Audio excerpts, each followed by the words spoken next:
Great.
Alright guys, this is a 1981 Kmart model K-223 20-inch box fan that I picked up at the flea market today for 10 bucks.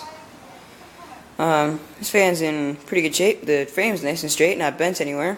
Grills are really good too. Each one's only got one missing vent.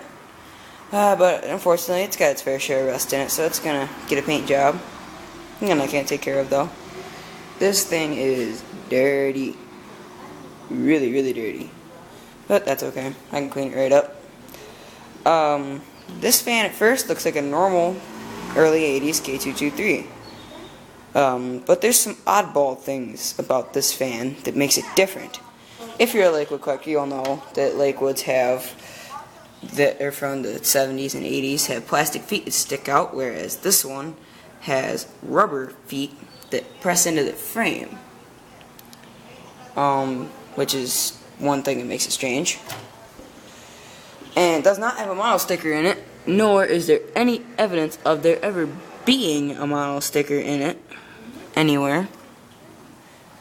Another strange feature is it still uses the old style motor tag, and it says top on top of the motor, which as far as I knew they stopped doing that in 1977. They stopped saying top on top of the motor.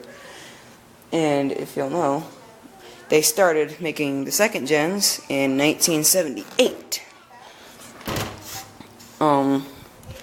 This one of course has the sparkle sticker on it, which is all full of dirt, just like the rest of the fan is, but yeah, this is kind of an oddball fan. This one will definitely be a keeper just because of them features.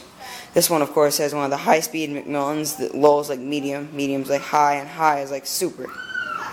So it and my P223 I got recently both have one of those motors in it, except the P223 runs a bit slower than this one does. But anyway, that's it for this video, so thanks for watching.